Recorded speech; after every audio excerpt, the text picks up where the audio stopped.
भुजा के आधार पर त्रिभुज का क्लासिफिकेशन 3 प्रकार पढ़ते हैं, समबाहु त्रिभुज, समद्विबाहु त्रिभुज और विषमबाहु त्रिभुज। पहले वीडियो में पढ़ रखे हैं। दूसरे टाइप के वीडियो में हम लोग पढ़ेंगे, दूसरे टाइप के नहीं है, दूसरे टाइप का क्लासीफाई पढ़ेंगे।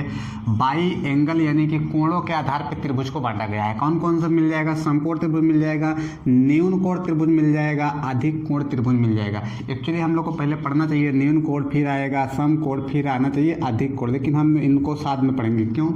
क्योंकि कुछ फायदा होगा, आप भी बताएंगे।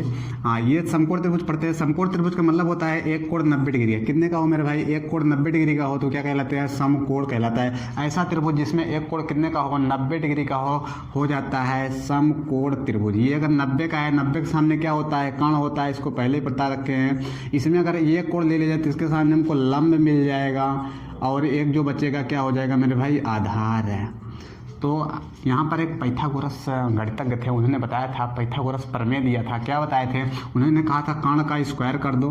क्या मेरे भाई? कर्ण का स्क्वायर कर दो और लंब का स्क्वायर कर दो प्लस आधार का स्क्वायर कर दो। यानी कि कर्ण का जो स्क्वायर होता है वो लंब का स्क्वायर प्लस आधार के स्क्वायर के बराबर होता है। ये बताए थे पाइथागोरस प्रमेय था।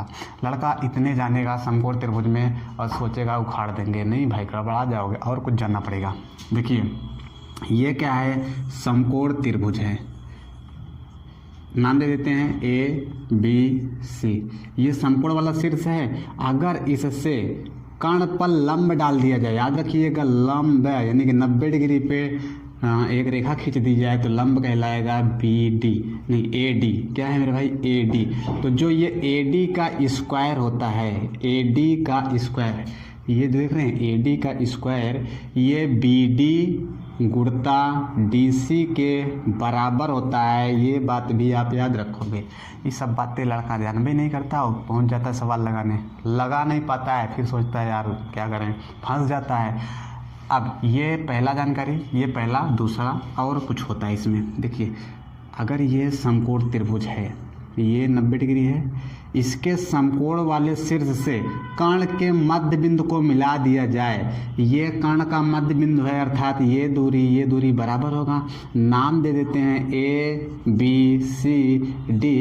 तो ये जो होता है BD, आप देख रहे हैं BD एक रेखा है, ये होता है AC के बराबर, AD के बराबर कह लो चाहे DC के बराबर कह लो, ये सब आपस में बराबर होंगे। कब? याद रखिएगा कब?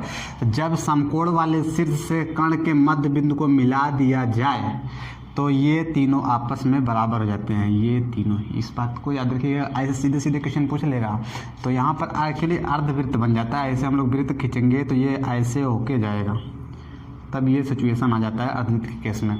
तो इस बात को याद रखिएगा कि इसमें समकोण त्रिभुज में हम लोग पढ़ते हैं न्यून कोण त्रिभुज क्या होता है और अधिक कोण त्रिभुज क्या होता है। न्यून कोण और अधिक कोण त्रिभुज। तो यहाँ पहला है न्यून कोण, पहले न्यून कोण को देख लेते हैं, फिर अधिक कोण देख लेंगे। दोनों को साथ में पढ़ने से फायदा आएगा कि याद आसानी से हो जाए। तो देखते हैं न्यून कोण त्रिभुज, ऐसा त्रिभुज जिसके सारे कोण 90 डिग्री से कम हो, न्यून कोण त्रिभुज कहलाता है। न्यून कोण त्रिभुज में आपको न्यून कोण थ्योरम जानना चाहिए। आप बताओ मित्रों, आपको जानना चाहिए कि नहीं जानना चाहिए? जानना चाहिए। नहीं जानोगे तो गड़बड़ा जाओगे।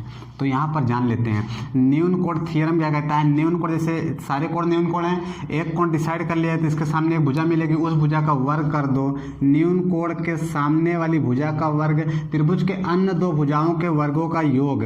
तो अन्य दो भुजा के वर्गों का योग कर दिए, माइनस लगा दिए 2, उनमें से एक भुजा जो आधार होता था, आधार के सामने वाले शीर्ष से आधार पर डाले गए लंब द्वारा निर्मित आयत के क्षेत्रफल के बराबर हो। आप कहोगे सूर्य आयत बोल रहा है, आयत तो बन भी नहीं करता है मेरे भाई, आयत तो नहीं बन रहा है, मुझे भी पता है, लेकिन आयत का जो क्षेत्रफल कभी निकाल लोगे, अगर ये आयत मान लिया जाए छोटा से ABCD, इसका क्षेत्रफल क्या होता है? लंबाई गुणा चौड़ाई।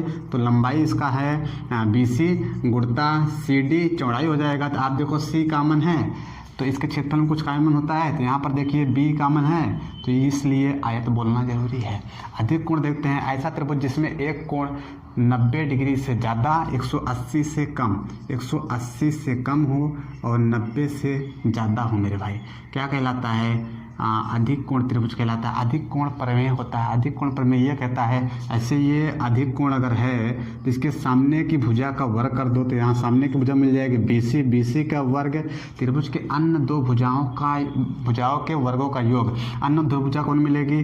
AB और AC, तो AB का वर्ग कर दो और AC का वर्ग कर दो, प्लस लगाओगे, यहाँ पर माइनस लगाए थे, न्यून कोण में माइनस आता है, इसमें प्लस आएगा। उनमें से एक भुजा जो आधार है, आधार आपको AC दिख रहा होगा, तो AC गुणता आधार के समूह वाले सिर से आधार पर डाले गए लंब द्वारा निर्मित आयत के क्षेत्रफल के गुणनफल के बराबर होता है। अगर यहाँ पर D मान ले तो AD के बराबर हो जाएगा मेरे भाई।